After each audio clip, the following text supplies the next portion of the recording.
तो बहुत नमस्कार, मैं उमेश यादव, ग्रैंड एशियन 18 के इस खास प्रोग्राम हेडलाइंस में आप सभी का बहुत बहुत स्वागत है। आज हमारे साथ चर्चा के लिए वरिष्ठ समाज सेवी और व्यापार प्रकोष्ठ के भाजपा के संयोजक भैया विकास अग्रवाल जी उपस्थित है। भैया बहुत बहुत स्वागत है आपका। आइए सबसे पहले नजर डालते हैं आज की खास खबरों पर। केंद्रीय गृह मंत्री ने जांजगीर में किया विजय संकल्प शंखनाद रैली का आगाज। साहब बोले, इस बार न कोई कमी, सभी 11 सीटों पर खिलाएंगे कमल। पूर्व राज्यपाल मालिक के ठिकानों पर सीबीआई के छापे। 17 साल की उम्र में ली दीक्षा, अब संभालेंगे मुनि संघ की कमान। नक्सलियों के वार जोन पर अब फोर्स का कब्जा। क्या लगता है भी अमित शाह कल जिस तरह से छत्तीसगढ़ पर थे, किस तरह देखते हैं? लोकसभा 11 लोकसभा है छत्तीसगढ़ में, कैसा होगा चुनाव? देखिए, भारतीय जनता पार्टी और इस समय पूरे देश में जी 400 का आंकड़ा हम लोग पार करने का प्रयास कर रहे हैं और उसमें 400 में निश्चित रूप से छत्तीसगढ़ में जो तैयारियां चल रही है जी और जो लोगों में उत्साह है, चाहे मोदी जी की योजनाओं को लेके है, मोदी जी की गारंटी को लेके है और विष्णुदेव साय जी की जो सरकार अभी बनी है जी, उन सारी चीज़ों का एक कंबाइंड आपको असर दिखेगा। और इस बार 11 की 11 सीट छत्तीसगढ़ में भारतीय जनता पार्टी के खाते में जाएगी। निश्चित रूप से अमित भाई शाह और नरेंद्र मोदी जी के हाथ को छत्तीसगढ़ के 11 सांसद जाके और 400 का कोटा पूरा करेंगे और निश्चित रूप से एक मजबूत सरकार जो केंद्र में चल रही है, वैसे ही मजबूत सरकार का पुनः अभी निर्माण होगा। क्या लगता है कि जिस तरह से इंडिया गठबंधन बनाया गया है, लेकिन अलग अलग विचारधारा के लोग एक मंच पर आए हैं, कांग्रेस और बाकी जगह तमाम जो मतलब अखिलेश यादव, ममता बनर्जी, नीतीश कुमार भाजपा की ओर चले गए हैं। क्या लगता है कि चुनाव तक इंडिया गठबंधन जो है वो चलेगा या विच्छेद हो जाएगा? देखिए उमेश भाई, आपको एक बहुत अच्छा विषय बता रहा हूँ जी। लगभग 70 वर्षों तक जी और कांग्रेस ने इस देश में शासन किया है, राज किया है जी और उनके 70 वर्षों में जी जो अन्य दलों की भूमिका थी, जी 2, 5, 10, 20, 50 और 100 जी मैक्सिमम जो आंकड़ा था, इतने सांसदों का था। आज देश में विपरीत परिस्थिति और कांग्रेस के लिए आ गई है। जो बड़े प्रदेश थे, उत्तर प्रदेश है, बिहार है, वेस्ट बंगाल है, तमिलनाडु है, इन सब राज्यों में इनके जो गठबंधन के जो इनके साथी है वो इनको आंख तरे रहे हैं। इनको 2 सीटें, 3 सीटें और ये कंप्रोमाइज करने की स्थिति में आ गए हैं। जी तो कहीं ना कहीं कांग्रेस का नैतिक पतन हो चुका है पूरे भारत में। जी अब विषय ये बचा हुआ है कि पिछले लोकसभा में इनको पूर्ण विपक्ष का भी दर्जा नहीं मिल पाया था। जी अभी आने वाले समय में एक बहुत अहम मुद्दा है, क्योंकि कांग्रेस के पास में केंद्र सरकार के खिलाफ में कोई मुद्दा नहीं है। जी आज जो एक फर्जी किसान आंदोलन हो रहा है, मैं फर्जी इस कारण बोल रहा हूँ कि एक्चुअल में वो आंदोलन किसानों का नहीं है। जी ऐसे आंदोलन को और ऐसी चीजों को जी और सिर्फ राजनीतिक भावना से प्रेरित होके जी और आप उसको हवा दे रहे हैं। जी एमएसपी की बात कर रहे हैं, आपने 70 साल में एमएसपी लागू क्यों नहीं की? जी तो आज एमएसपी लागू होने के क्या नुकसान और क्या फायदे हैं, एक आम आदमी से आप पूछिए। जी जब आलू 3 रुपए किलो मिलता है, वो आलू आपको न्यूनतम जो गारंटेड मूल्य है उस पर 30 रुपए किलो में परचेस करना पड़ेगा। जी आज एक किसान एक्चुअल में वो किसान नहीं है, जी वो एक संगठित गिरोह के लोग हैं जिसको कांग्रेस और आम आदमी पार्टी के लोग उनको प्रोवोक कर रहे हैं। तो इन सारे विषयों के साथ में देश की जनता आज कांग्रेस की नीति और नीयत पे लगातार सवाल उठा रही है जी। और उनको समझ चुकी है। क्या लगता है भी जिस तरह से जो किसान है, किसान आंदोलन जो किसान नेता है, वो लोग फॉर्च्यूनर में ट्रैक्टर को छीन कर जी। लाते हैं, मतलब खींच कर लेके आ रहे हैं, जिस तरह से उनकी नवाबी है, लगता है कि वो किसान है, किसानों के नाम पर जिस तरह से राजनीति देखिए क्या है, पूरे भारत में, और भारत एक कृषि प्रधान देश है जी और प्रत्येक राज्य कृषि प्रधान राज्य है जी और किसान कैसे होते हैं वो आपने, हमने और सबने देखा है जी। कि वो मेहनत मजदूरी करता है जी और अपने खेत पे और जो भी फसल उगाता है जी उसका स्वयं अपने परिवार का और सामान्य आदमी का भरण पोषण के लिए वो उसको बेचता है। लेकिन आज जिन स्वरूप में किसानों को दिखाया जा रहा है, निश्चित रूप से किसान हो सकता है समृद्ध हो गया हो, जी। किसान की आर्थिक व्यवस्था अच्छी हो गई हो। 10 साल से मोदी जी की सरकार है, जी। लगातार जो मेन अनाज है, जी। चाहे वो धान है चाहे वो गेहूं है, उसका समर्थन मूल्य लगातार बढ़ता जा रहा है। लेकिन जी किसान आंदोलन जो अभी हो रहा है, निश्चित रूप से आपने एक बहुत अच्छा विषय उठाया है जी कि फॉर्चूनर में और वो ट्रैक्टर को खींच के ला रहे हैं और जिस तरीके से रोड पे और उनके लिए लग्जरियस भोजन बन रहा है, उनके रात को रुकने की व्यवस्था, जो सारी चीजें वहां पे दिखाई जा रही है, तो वो किसान नहीं है। जी अब मूल विषय ये है कि आज एक आंदोलन ये हो रहा है, आज इनकी आप एमएसपी की बातों को मान लीजिए, कल एक कपड़ा व्यापार से जुड़े हुए और बुनकर लोग आके आंदोलन करेंगे कि हमारे लिए भी न्यूनतम समर्थन मूल्य लागू कर दीजिए। भारत में बहुत सारी ऐसी इंडस्ट्रीज और ऐसी चीजें हैं, तो जो चीजें किसानों के हित में है, इसके पहले जब एक किसान आंदोलन हुआ था, आपको ध्यान होगा, उस समय बहुत सारी अच्छी व्यवस्था किसानों के लिए की गई थी, लेकिन कुछ तथाकथित नेता, कुछ तथाकथित राजनीतिक दल के लोग और आके उनको बरगलाने का प्रयास किए। इस कारण वो मुद्दे और गवर्नमेंट की वह स्कीम वहीं पे रुक गई थी। जी बिल्कुल। विधानसभा में गूंजा सड़क का मुद्दा, मंत्री ने कहा विधायक की उपस्थिति में होगा भौतिक सत्यापन। रमन ने पूछा 30 लाख में कौन सी सड़क बनती है, ये कैसा जादू और कौन है जादूगर। क्या लगता है ये बीते 5 वर्षों में जिस तरह से चाहे डीएमएफ की राशि का या विभिन्न राशियों का बंदरबाट हुआ है, अब डबल इंजन की सरकार है, ईडी के रडार में कई मामले हैं, क्या लगता है अब क्या होगा? देखिए, विधानसभा की आप अभी जो लगातार कार्रवाई चल रही है जी, उसमें भारतीय जनता पार्टी के जो विधायक हैं और भारतीय जनता पार्टी के मंत्रियों से लगातार सवाल कर रहे हैं। लोगों को बीच में नेता प्रतिपक्ष माननीय चरणदास महंत जी का वक्तव्य सुन रहा था कि मंत्री पद नहीं मिलने की खींच निकाल रहे हैं विधायक जी। एक्चुअल में वो सारी चीजें समझ रहे हैं जी। ये हमारे पार्टी के जो विधायक हैं, माननीय विधायक अपने क्षेत्र में हुए काम का, अपने क्षेत्र में हुए भ्रष्टाचार का और मंत्री से पूछ रहे हैं और हर मामले में चाह रहे हैं वो जांच हो जी। उसका सीधा साधा कारण एकदम सामने में समझ में आ रहा है। कल हमारे माननीय विधायक तखतपुर जी के धर्मजीत सिंह जी और धर्मलाल कौशिक जी ने संयुक्त रूप से एक मामला उठाया कि 30 लाख रुपए की सड़क का टेंडर हुआ, 18 महीने में 30 लाख रुपए की सड़क और उनके विधानसभा क्षेत्र में नहीं बन पाई। उन्होंने एक प्रश्न लगाया था कि ये सड़कें में कितने गड्ढे हैं और ये सड़कों का क्या हाल है जी। तो वहाँ के एग्जीक्यूटिव इंजीनियर ने जवाब दिया कि इसमें एक भी गड्ढा नहीं और सड़क बहुत अच्छी है जी। तो उन्होंने बोला कि भाई एक जांच दल गठित कर दीजिए और जिस इंजीनियर ने जवाब पेश किया है वो मेरे साथ मेरी गाड़ी में बैठे और बताए गड्ढे हैं कि नहीं। तो पूर्ववर्ती सरकार के समय में पूरे छत्तीसगढ़ में डर और भय का माहौल था। मतलब जो तानाशाही सरकार चल रही थी, कोई आदमी उस सरकार के खिलाफ में आवाज उठाता था तो उसकी आवाज को दबा दिया जाता था। आज ये वही चीजें हैं जो निकल के बाहर आ रही है और निश्चित रूप से आप देखिएगा कि अभी तो खेल चालू हुआ है। अभी ईडी, अब सीबीआई की एंट्री हो गई है, बहुत सारे मामलों में सीबीआई जांच करेगी और भ्रष्टाचार जो हुआ है आज कहीं ना कहीं भूपेश बघेल जी की सरकार थी और राहुल गांधी जी का सह था जी। उनको कितने रुपए यहाँ से जाते थे और कांग्रेस पार्टी को लालन और पालन करने की जिम्मेदारी छत्तीसगढ़ ने उठा रखी थी। एटीएम कहा जाता था। बिल्कुल बिल्कुल, एटीएम था, तभी आप 2.5 साल का प्रॉमिस करके आपने मना कर दिया, तो कहीं ना कहीं वो उस तरीके का खेल चल रहा था यहाँ पे। बिल्कुल, कोरबा में जिस तरह से डीएमएफ की राशि का बंदरबाट हुआ है, अभी हालांकि ईडी उस पूरे मामलों को संज्ञान में लेकर जांच कर रही है। आपने देखा है कि लगभग 5 वर्षों में 70 लाख के कपड़े बटे और सब कुछ हुआ, लेकिन कहाँ गया किसी को नहीं पता चला है। देखिए, डीएमएफ का इसके पहले जब डॉक्टर रमन सिंह जी की सरकार थी और 15 साल में डीएमएफ के अनगिनत ऐसे काम हैं जो आप आते जाते और मुख्य मार्गों में और अलग अलग जोनों में आप काम देख लेंगे, चाहे वो वर्किंग वीमेन हॉस्टल बना हो, चाहे कोई ऑडिटोरियम बना हो, चाहे कोई हॉल बना हो, उस पर बराबर लिखा हुआ खनिज न्यास मद द्वारा निर्मित। इस 5 वर्षों में 5 काम स्थायी रूप से आप बता दीजिए। तो इन 5 वर्षों में हुआ है खराब अंडा सप्लाई का काम, इस 5 वर्षों में हुआ है कपड़े जो बटे ही नहीं आके रखे हुए हैं, उस 5 वर्षों में महिला एवं बाल विकास विभाग में जहाँ खिलौनों की जरूरत नहीं है वहाँ अतिशेष खिलौने मंगा के रखे गए। तो इस तरीके का बंदरबाट हुआ है और इस पूरे खेल में कांग्रेस के नेता पोषित हुए हैं।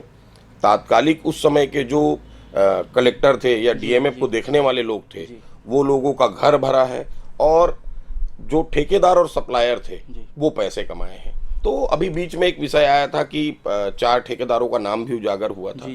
तो ये भारतीय जनता पार्टी की सरकार है और पहले भी यह सरकार 15 साल हमारे यहाँ चली है, बहुत अच्छे से सरकार चली थी। अभी तो मुझे लगता है कि अब एक इनको विभाग बना देना चाहिए कि 5 साल में जो भ्रष्टाचार हुए हैं कम से कम उस विभाग में उसकी जांच होते रहे और लगातार चाहे कोई नेता दोषी हो, कोई अधिकारी दोषी, उस पर तत्काल कार्रवाई हो। आप लोगों भी ने एक मामला उठाया था कि डीएमएफ की राशि से 10 करोड़ की राशि से डामर का वो किया जाएगा, जिसको आप लोगों ने हाथ में ले जाकर फिर महापौर को दिया था, तमाम चीजें थी। क्या था वो पूरा मामला और उसमें कुछ आगे हुआ? देखो उमेश भाई, मैंने आपको पहले ही बताया कि हिटलर का शासनकाल जो था वैसा ही शासनकाल पिछला, हम सिर्फ आईना दिखाने का काम कर रहे थे कि डामर के ऊपर आप डामर चढ़ा रहे हैं और वो डामर सड़क में टिक नहीं रहा है, वो तो हाथ से ही आप लोग निकल जा रहा था। तो ऐसी क्या सड़क बन रही है, और नगर पालिक निगम कोरबा इतनी बड़ी एजेंसी होने के बाद में और किस गुणवत्ता की सड़क बन रही है। आने वाले समय में एक स्थिति ये आ गई थी कि नगर निगम सिर्फ नाम मात्र की एजेंसी रहे, काम करने के लिए आप कलेक्ट्रेट के अन्य विभागों से जो निर्माण एजेंसियां हैं उनके थ्रू आप काम करवाइए। बिल्कुल। सीएसआर मद की राशि की बंदरबाट का मामला सदन में उठा। उद्योग मंत्री ने कहा सीएसआर मद का राज्य के नियंत्रण के लिए केंद्र को लिखेंगे पत्र। क्या लगता है भैया, सीएसआर मद का जिस तरह से बंदरबाट हुआ है, उद्योग मंत्री हैं लखनलाल देवांगन, क्या कहना चाहेंगे? देखिए क्या है, बहुत सारे ऐसे जिले हैं जिसमें कोरबा एक ऐसा जिला है जहाँ पे डीएमएफ के साथ साथ सीएसआर का बहुत बड़ा पैसा आता है। और चाहे वो एसईसीएल हो, चाहे वो एनटीपीसी हो, चाहे वो प्राइवेट उद्योग हो, छत्तीसगढ़ में बहुत सारे कल कारखाने हैं। सीएसआर के पैसे पे गवर्नमेंट का कंट्रोल होना बहुत जरूरी है। मतलब उस पैसे का कहाँ उपयोग करना है, उस पैसे को कहाँ लगाना है, उस पैसे से सड़क बनाना है कि उद्यान बनाना है, ये सरकार तय करे। तो ये बहुत अच्छा प्रयास है माननीय मंत्री जी का, और निश्चित रूप से क्षेत्र की जनता को इसका लाभ मिलेगा। उद्योग मंत्री लखनलाल देवांगन की एक बड़ी उपलब्धि शुरुआत में ही मिली है कि एल्युमिनियम पार्क की घोषणा कर दी जा चुकी है। 5 करोड़ रुपए की अग्रिम राशि भी जारी कर दी गई है। कैसा मानते हैं इसको? लगभग 15-20 सालों से हम लोग भी सुनते आ रहे हैं कि एल्युमिनियम पार्क बनेगा, हर विधानसभा चुनाव में ये मुद्दा उठता है, ये लगभग तय हो गया है, क्या कहना चाहेंगे? देखिए क्या है, सबसे पहले तो कोरबा शहर के लिए, कोरबा जिले के लिए और कोरबा विधानसभा के लिए बड़ा गौरव का विषय है कि हमारे यहाँ से जो विधायक हैं और वो अभी वर्तमान में और कैबिनेट में मंत्री हैं, वो छत्तीसगढ़ कैबिनेट में, और भारतीय जनता पार्टी में इसके पहले भी 5 साल मंत्री रहे कांग्रेस से हमारे यहाँ, और उनकी बातों को और सरकार में कितना तवज्जो दिया जाता था किसी से छिपा हुआ नहीं था। आपस का विवाद ही ज्यादा, आपस का विवाद उनका चल रहा था। और आज हमारे यहाँ परम भैया लखन देवांगन जी और एल्युमिनियम पार्क का विषय लेके गए और पहली ही और बजट सत्र में और उसको स्वीकृति मिल गई। तो निश्चित रूप से कोरबा के लोगों के लिए बड़ा सौभाग्य का विषय है कि एल्युमिनियम पार्क की स्थापना होगी, लोगों को कल कारखाने और रोजगार, उसमें बहुत सारी चीजें उपलब्ध होंगी। बिल्कुल। पूर्व मंत्री की पत्नी का कारनामा, अटल आवास के मकानों को तोड़ा, 15,000 वर्ग फीट जमीन पर तान दिया बंगला और गार्डन। क्या लगता है भैया, शिव कुमार डहरिया की धर्मपत्नी का यह पूरा मामला है? कोरबा में भी आप हाल फिलहाल में देख रहे हैं कांग्रेस के कुछ नेता, उस पायदान के नहीं लेकिन कांग्रेस के नेता जिस तरह से जमीन की, सरकारी जमीनों पर कब्जा करके बैठे हुए हैं, अब उस पर कार्रवाई की जा रही है। क्या कहना चाहेंगे इस विषय पर भी और कोरबा के विषय पर? देखिए क्या है, पूर्ववर्ती सरकार थी, कल विधानसभा में परसों प्रश्नकाल के दौरान हमारे भिलाई के विधायक भैया रिकेश सेन जी ने एक विषय उठाया था कि लगभग 70-50 एकड़ जमीन पे और हथखोज भिलाई में इंडस्ट्रियल एरिया है, उस जमीन पे तथाकथित कांग्रेसियों ने और स्थानीय अधिकारियों की साठगांठ से पिछले 5 वर्षों में कब्जा कर करके लोगों को बेचने का काम किया है। ऐसी स्थिति भिलाई में है, ऐसी स्थिति बिलासपुर में है, सेम स्थिति कोरबा में है। तो कहीं ना कहीं तत्कालीन सरकार का और उनके लोगों का इस व्यवस्था में सहयोग प्राप्त हुआ था, इस कारण इतनी हिम्मत बढ़ गई थी। और मैं धन्यवाद दूंगा वर्तमान जिलाधीश महोदय को, मैं धन्यवाद दूंगा वर्तमान पुलिस कप्तान जी को, जिन्होंने अपराध के ऊपर में नियंत्रण के लिए अलग अलग माध्यम से और प्रयास चालू कर दिया है, जो बिल्कुल सामने आंख में दिख रहा है। आज आप बेजा कब्जा की या अवैध कब्जे की शिकायत करने जाइए, वो तत्काल जांच करा के और आपको 24 और 48 घंटे में आपको रिजल्ट मिल रहा है। ऐसी ही सरकार की लोगों को उम्मीद थी और सरकार उस तरीके से काम कर रही है। दूसरा, जहां तक मामला शिव कुमार डहरिया जी का है, तो ये पिछली सरकार के सबसे विवादास्पद मंत्री रहे और इनके कारनामे, चाहे बंगले से एसी निकाल के ले जाने का मामला हो, चाहे अपनी विधानसभा में ध्वंस पूर्वक और अपने ही समाज के लोगों को अपमानित करने का मामला है, ऐसे अनगिनत केस इनके उसमें आए हैं। तो यह मेरे हिसाब से उनके लिए बड़ा छोटा सा मामला है कि एक अटल आवास को और जबरन तोड़ के और उसकी पत्नी के द्वारा कब्जा कराया गया है। बिल्कुल। अब आइए कोरबा की खबर का रुख करते हैं। मासूम का हत्यारा कौन? गला रेत कर बच्चे की हत्या, फुटेज में आखिरी बार मां के साथ दिखा, वह भी लापता। पिता की किडनी खराब, हॉस्पिटल में भर्ती। बड़ा सवाल, 3 दिन पहले बेटे के साथ निकली महिला आखिर कहाँ गई? बड़ा मार्मिक विषय है भैया, इसको आपने पूरी खबर को देखा होगा। क्या लगता है कि इसके पीछे वजह क्या होगी? उस बच्चे की प्राइवेट पार्ट को भी जला दिया गया था, क्या था प्रयास? क्या लगता है जादू टोना है या अवैध संबंध है या क्या है? पूरा मामला क्या होगा? देखिए क्या है उमेश भाई, ये बहुत संवेदनशील मामला है और शहर के अंदर का मामला है, खरमोरा का। जी। आपने जैसे ही खबर आई थी और आपने इसको न्यूज़ ब्रेक किया था जी, और जिला के जो पुलिस कप्तान हैं जी, वो तत्काल मौके पे वहाँ पे पहुंचे जी। थे और उन्होंने एक अच्छी टीम बना के जी, और चाहे वो सीसीटीवी फुटेज के माध्यम से और उस परिवार का डाटा निकालने का काम किया और हम लोग आज एक पोजीशन में पहुंच चुकी है पुलिस जी, कि बच्चे का नाम क्या है, जी, बच्चे के माता पिता कौन है, पिताजी का किडनी का और वहाँ पे इलाज चल रहा है। पूरा मामला जो प्रथम दृष्टया देखने में समझ में आ रहा है, या तो यह मामला अवैध संबंध का हो सकता है जी, और या ये मामला जादू टोना का हो सकता है। मेरा कहना है कि मामला जो भी हो, ये बहुत जघन्य अपराध है और इस अपराध में लिप्त लोगों को और आजीवन कारावास से ऊपर की सजा जो भी होती है, फांसी की सजा होती है, ऐसी सजा का प्रावधान इनके लिए होना चाहिए। बिल्कुल। ऐसी अनदेखी कतई ठीक नहीं। खुली खदान के सुरक्षा के बच्चे, क्षेत्र से कोयला चोरी कर रही महिलाएं, किशोर और बच्चे खदान में 5 दबे, जान जोखिम में डालकर ग्रामीण रोजाना कर रहे हैं कोयले की चोरी।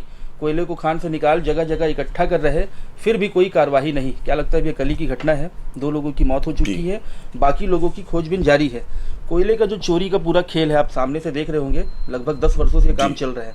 क्या लगता है कब लगाम कस पाएंगे इस पर? देखिए, पूरा ठिकड़ा और एससीसीएल प्रबंधन के ऊपर में और पुलिस विभाग फोड़ता आया है जी। ये पिछले 5 साल हमने और आपने लगातार देखा है, ठीक है। और एक मूवी आई थी केजीएफ जी।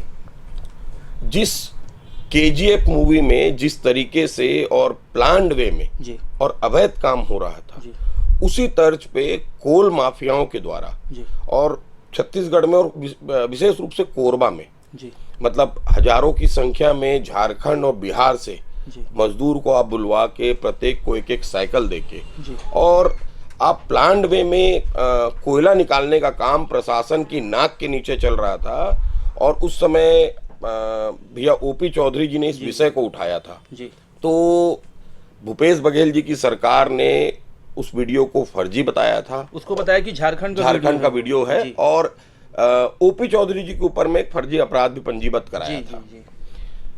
और जो उस माफिया थे उनके द्वारा और भोले भाले कोई ग्रामीण नहीं था उस आंदोलन में, वही कोल तस्कर और वही मजदूर शामिल थे जो कोयले का परिवहन करते थे और उन्होंने टेंट लगा के और अनशन किया था और इनके खिलाफ में ज्ञापन दे के आए थे। उस समय हमारे यहाँ कलेक्टर रानू साहू जी। मेरा कहना है इस तरीके की खबरें 5 वर्ष के पहले अखबार में नहीं आती थी। इस तरीके का वाक्य आपको देखने के लिए नहीं मिलता था। खदान प्रभावित क्षेत्रों के नजदीक जो ग्रामीण रहते थे वो अपने दिन भर के इस्तेमाल के लिए और एक साइकिल में 2 पीस 4 पीस कोयला ले जाते थे, प्रबंधन उनको आसानी से दे देता था। अभी ये जो मामला है और इसमें पुलिस प्रशासन को सख्ती से कदम उठाते हुए एससीसीएल प्रबंधन के साथ पूरा बैरिकेटिंग की व्यवस्था और ऐसी खदानें जो अबॉन्डेड हो गई जहां से अब कोयला नहीं निकलना है, या तो उसके ऊपर में राखड़ और मिट्टी डाल के और प्लांटेशन करके ऐसी व्यवस्था कर दी जाए कि ग्रामीण भोले भाले ग्रामीण हैं, कुछ रुपए के लालच में कुछ कोल तस्करों के द्वारा प्रभाव और ये सारी चीजें दे के आज आप गाँवों के अंदर में चले जाइए तो एक घर के अंदर में 20-20 टन 50-50 टन कोयला साइकिल के माध्यम से उन्होंने डंप करके रखा है और इसके ऊपर में तत्काल कार्रवाई होनी चाहिए। आप जिस समय की बात कर रहे हो उस समय प्रतिदिन 70 से 80 ट्रकें अवैध कोयले निकला करती थी और बेची जाया करती थी। और आज कोरबा में जो छोटे और मंझोले जो उद्योग चल रहे हैं, जो गवर्नमेंट और एनजीटी और पॉल्यूशन के किसी भी पैरामीटर को मानने के लिए तैयार नहीं। हमारी बस्ती के नजदीक में बहुत सारे उद्योग चल रहे हैं जो कोयले पे चल रहे हैं। बिल्कुल। तो वो कोयला आता कहाँ से? तो कोयला इन्हीं के माध्यम से आ रहा है। बिल्कुल। पहले चरण के कार्यों का लोकार्पण व शिलान्यास 26 को सामान्य सभा में 17 में से 5 विभाग के अफसर ही पहुंचे, बैठक का बहिष्कार। हालांकि ये अलग विषय भी है। नगर निगम में 1 तारीख को संभवतः सामान्य सभा की बैठक आहूत की जाएगी। क्या लगता है कि 900 करोड़ रुपए का बजट पेश किया जाएगा? बहुत कुछ वही रिपीट किया जा रहा है, क्या कहना चाहेंगे? देखिए क्या है, नगर पालिक निगम का और ये 5वां वर्ष है इस कार्यकाल का और ये अंतिम वर्ष है जी। और मेरा ये मानना है कि इस अंतिम वर्ष का ये अंतिम सामान्य सभा है जी। क्योंकि माननीय महापौर जी के द्वारा जी पूरे वर्ष में एक सामान्य सभा, वो भी बजट होता है, इस कारण मजबूरी है सामान्य सभा बुलाने की। जी। नहीं तो उनको सामान्य सभा की आवश्यकता ही महसूस नहीं होती है जी। क्योंकि सामान्य सभा के अंदर में हम उनसे सवाल करेंगे जी। हम उनसे निर्माण के विषय की चर्चा करेंगे, हम उनसे घोषणाओं की चर्चा करेंगे जी। तो वो सारे मुद्दे और सारी जगह में वो विफल हो चुके हैं जी। और मजबूरी है और 1 तारीख को सामान्य सभा बुलवाए हैं जी। 5 वर्ष, जब पहले वर्ष में उन्होंने जो बजट पेश किया था और आज 5वां वर्ष है, आप दोनों बजट की कॉपी को मिला लीजिएगा तो फिर उन्हीं चीजों के लिए, उन्हीं कार्यों के लिए प्रावधान, इसके अलावा एक भी ठोस काम 5 साल के अंदर में शहर में होता हुआ नहीं दिखा है। बिल्कुल। क्या लगता है भैया, 900 करोड़ रुपए का वो बजट हो गया, 100-200 करोड़ रुपए डीएमएफ से भी आता हुआ है, उसके बाद क्या लगता है कि अगर चाहते तो कोरबा की सूरत नहीं बदल जाती? देखिए क्या है, कोरबा की सूरत बदलने की एक्चुअल में आपके अंदर में नीयत ही नहीं थी जी। आपने कामों को प्राथमिकता के आधार पे देखा ही नहीं जी। कि कौन से काम की प्राथमिकता पहले थी। आपको लगा कि नहीं भाई, अशोक वाटिका का उन्नयन बहुत ज्यादा जरूरी है और 16.5 करोड़ रुपए उसके लिए खर्च कर दिए। बिल्कुल।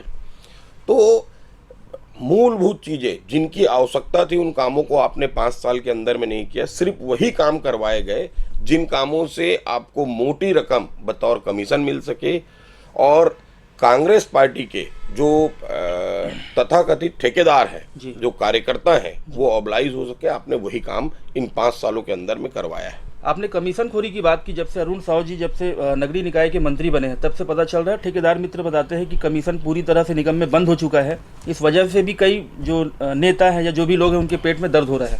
देखिए अभी जो हमारे नगरीय निकाय के मंत्री हैं उन्होंने एक बहुत अच्छा एक प्रयास किया है जी। कि नगर निगम के आयुक्त को जी। और सप्ताह में 3 दिन जी। और सुबेरे वार्डों का दौरा करना है जी। हमारी जो अभी कमिश्नर मैडम है प्रतिष्ठा मैडम जी, वो लगातार हफ्ते में 3 दिन और 4 दिन वार्डों का दौरा कर रही है जी। और एक इस पहल और प्रयास से एक बहुत अच्छी चीज उमेश भाई सामने में आई है जी। हम कल तक जिन कामों के लिए निगम में चिट्ठी देते और दौड़ते थे जी। आज आयुक्त मैडम जब वार्डों के दौरे पे जा रही है और उनको चीजें समझ में आ रही है कि ये वाली सड़क खराब है, ये नाली खराब है, तो आपको बताऊंगा मैं लगभग 2.5 करोड़ रुपए का काम उन्होंने स्वयं देख के और 15 फाइनेंस में अपने लेटर हेड पे बनवा के दिया है। तो ये सकारात्मक एक प्रयास है और जो हमारी सरकार कर रही है और हमारे सरकार में जो अभी अधिकारी हैं वो इन चीजों में काम कर रहे हैं। तो आपको बहुत जल्दी अच्छा कोरबा, सुंदर कोरबा और व्यवस्थित कोरबा आपको नजर आएगा। और आने वाले समय में अभी नगरीय निकाय का चुनाव भी है। बिल्कुल। आप देखिएगा कि पूरे प्रदेश में जो 13 नगर निगम है उस पे भारतीय जनता पार्टी के महापौर, हम चाहते हैं तो अभी अविश्वास लगा के और इनको हटवा सकते थे जी। लेकिन कहीं ना कहीं आपस में ये चीजें तय हुई है कि शहर में एक मैसेज जाना चाहिए कि 5 साल के कार्यकाल इनको हमने हटाया भी नहीं और आपने क्या किया है। वो चीजें सबको दिखे, वो आगे बताने के लिए तो कुछ रहना चाहिए। दूसरा, आपने कमीशन की बात कही तो ऐसा नहीं लगता कि यही कमीशन खोरी अगर पहले बंद हो गई होती तो काम की गुणवत्ता अच्छी होती, ठेकेदार चोरी नहीं करता? देखो उमेश भाई, तात्कालिक उस समय के मुख्यमंत्री भूपेश बघेल जी को ये लगा कि मैं आजीवन छत्तीसगढ़ का मुखिया बन चुका हूँ। यहाँ के विधायक जी को ये लगा कि मैं परमानेंट यहाँ का विधायक बन चुका हूँ। महापौर जी को ये लगा कि मेरे को कोई नहीं हटा सकता। बिल्कुल। तो ये जनता है, ये शांत रहती है और देखते रहती है आपके हाव भाव भंगिमा को, और आपकी स्थिति ऐसी कर दी कि जो भारतीय जनता पार्टी और 12 विधायकों की पार्टी बची थी उसको सीधा 55 पे पहुंचा दिया, और आपको 70 और 72 से सीधा 35 पे ले आया। तो जो आपने विषय उठाया कि ये भ्रष्टाचार पहले बंद कर देते, अगर ये भ्रष्टाचार बंद कर देते और ईमानदारी से काम करते तो निश्चित रूप से इनकी सरकार दोबारा रिपीट कर सकती थी। बिल्कुल। कोरबा में ही हम लोगों ने देखा है जिस तरह से धन बल और जन बल का नारा दिया गया, वो असर भी किया। कोरबा की जनता ने दिखा दिया कि आपके काम की तवज्जो दी जाती है। अवैध शराब के 8 प्रकरण दर्ज, 107 लीटर में हुआ शराब जब्त। क्या लगता है जिस तरह से अभी सिद्धार्थ तिवारी जी पुलिस अधीक्षक लगातार कबाड़, कोयले और डीजल पर कार्रवाई कर रहे हैं, सरकार बदलने के बाद एक अच्छी पहल है, ऐसा नहीं कहते? देखिए क्या है, जनता की पुलिस से बहुत ज्यादा अपेक्षाएं होती है, और खासकर ऐसे मामले में अवैध नशा, मतलब नशा करके जितने गलत काम होते हैं वो कहीं ना कहीं नशे के कारण होते हैं, और अब छोटे बच्चे और नशे की चपेट में हैं। मैं लगातार अलग अलग माध्यमों से माननीय पुलिस अधीक्षक महोदय का और पूरी टीम का मैं लगातार धन्यवाद दे रहा हूं। मैं व्यक्तिगत रूप से उनसे मिला। एक शहर के अंदर में एक वातावरण बदला है। शहर के अंदर में अवैध नशा का कारोबार करने वाले लोगों में हड़कंप मच गया है। शहर के अंदर में किसी भी चीज का अवैध काम करने वाले का, आपको ध्यान होगा अमरेश मिश्रा साहब यहाँ पुलिस कप्तान हुआ करते थे, और आप 2 किलो लोहे का पाइप और घर के बाहर छोड़ दीजिए, और 3 दिन बाद आप जाइएगा तो पाइप वहीं पड़ा रहता था, हम उठा के वापस अंदर करते थे। कबाड़ पूरी तरीके से जिले में बंद था। आज वैसा ही काम और उसी पैटर्न की व्यवस्था वर्तमान और पुलिस अधीक्षक महोदय दे रहे हैं। निश्चित रूप से शहर के लोग पुलिस से जैसी कल्पना करते हैं उस कल्पना के अनुरूप काम किया। इसके पहले के जो पुलिस अधीक्षक थे उनके समय तो ऐसा हो रहा था कि लोहा क्या घर के अंदर भीतर घुस के चोरी कर लिया करते थे। और उसके बाद में अगर जिसके यहाँ चोरी हुई है वो रिपोर्ट कराने जाता था तो उसी को प्रताड़ित करके उल्टा भेज दिया जाता था। तो ऐसे बहुत सारे प्रकरण उस समय के थे। मेरे परिचित हैं जो जश्न रिसोर्ट के बगल में उनका गोदाम है, वहाँ लूट की घटना हुई थी। FIR करने गए तो FIR नहीं लिखा गया, दबाव बनाने के बाद तो FIR लिखा गया। तो समय और स्थितियां परिवर्तित की गई। एक बोलते हैं कि जैसा राजा होता है और वैसा ही उसके नीचे के और अधीनस्थ लोग काम करते हैं। तो इसके पहले की सरकार के और सारे लोग सिपाही थे, तो उनको तो ये बोला गया था ना कि इतना पैसा आपको देना है, तो कहाँ से देंगे? वो तो वसूल के ही देंगे। बिल्कुल। जल आपूर्ति बंद करने के विरोध में किया गया चक्का जाम, लिखित आश्वासन के बाद समाप्त। ACCL बाकी मोगरा खदान से प्रभावित ग्राम का मामला। क्या लगता है ACCL जो पूरी माइंस है वहाँ से उपयोग करती है, कोयला निकालती है, सब कुछ करती है, लेकिन मूलभूत सुविधाओं के नाम पर कुछ भी नहीं मिलता है। क्या कहना चाहेंगे? देखिए क्या है, ACCL कोरबा एरिया में आता है बाकी मोगरा, और अब वहाँ से कोल उत्खनन का काम बंद हो चुका है जी। सबसे बड़ा विषय यह है कि भूस्थापित ACCL खदान प्रभावित लोगों की बहुत बड़ी बस्ती और बाकी मोगरा में है, और आज भी ACCL के बहुत सारे क्वार्टर्स है जिसपे ACCL के कर्मी रहते हैं जी। प्रबंधन के द्वारा उस क्षेत्र से मुंह मोड़ लिया गया है, और उसका सिंगल कारण है कि अब उनको लग रहा है कि यहाँ पे खर्च करना, अब वो ऐसी मोटरसाइकिल है जिसको बार बार बनवाते हैं लेकिन वो चलती नहीं है। तो ACCL की लाइबिलिटी है, और इसमें जिलाधीश महोदय को हस्तक्षेप करके और प्रबंधन को टाइट करना चाहिए कि बाकी मोगरा की मूलभूत व्यवस्थाओं को सुधार करें। बिल्कुल। श्री रामलला दर्शन का कोरबा वासियों को मिलेगा लाभ। जिला स्तरीय समिति द्वारा श्रद्धालुओं का किया जाएगा चयन। क्या लगता है भैया 22 जनवरी के बाद अब फिर से चालू हो गया? विधानसभा चुनाव के पहले कहा गया था कि सभी को दर्शन कराया जाएगा, शुरुआत हो चुकी। कैसा उत्साह देख रहे हैं रामलला को लेकर? देखिए, रामलला के दर्शन को अयोध्या जाने वाली ट्रेन लगातार जा रही है, और चरणबद्ध तरीके से भारतीय जनता पार्टी के मंडल के कार्यकर्ता, मंडल कार्य समिति के लोग और अब आम आदमियों को इस व्यवस्था में ले जाएगा, और पूरे 5 साल। और ये प्रयास रहेगा कि छत्तीसगढ़ के प्रत्येक नागरिक को और भगवान राम के दर्शन कराए जाए। चूंकि मोदी जी की गारंटी और हमारे घोषणा पत्र में भी है, तो धीरे धीरे ये प्लानिंग होते हुए और हम इस पे प्रत्येक आदमियों को और भगवान राम के दर्शन करवाएंगे। क्या लगता है लगभग 500 वर्षों के लंबे अंतराल के बाद श्री राम भगवान वहाँ विराजित हो गए? अब ज्ञान व्यापी और मथुरा की बात कही जा रही है, क्या कहना चाहिए? देखिए क्या है, भारतीय जनता पार्टी अगर आज उस पोजीशन में पहुंची है तो उसका सबसे बड़ा जो कारण है अपना एजेंडा।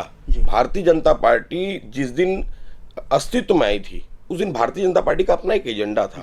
धारा 370, राम मंदिर, तो लोग हंसते थे लेकिन भारतीय जनता पार्टी जब अटल बिहारी वाजपेयी जी के नेतृत्व में पहली बार सरकार बनाई तो भारतीय जनता पार्टी स्वयं के बहुमत में नहीं थी, एनडीए के बहुमत में थी। तो भारतीय जनता पार्टी ने एक मिनिमम कॉमन प्रोग्राम बनाया और अपना एजेंडा उस कार्यक्रम से बाहर कर दिया।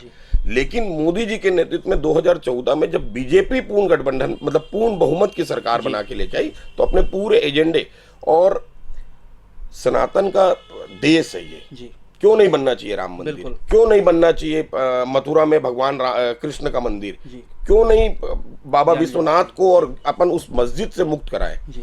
यहाँ पे मंदिर और मस्जिद का विवाद नहीं है, यहाँ पे विवाद है कि ऐसे मंदिर जिसको मुगलों ने और मस्जिद को तब्दील कर दिया मुगल के हिसाब से। बिल्कुल। दूसरी चीज उमेश भाई, मुगल हमारे यहाँ आक्रमणकारी थे, मुगल भारत के बासिंदे नहीं थे। भारत के मुस्लिम और मुगल में एक फर्क सबको समझने की आवश्यकता है।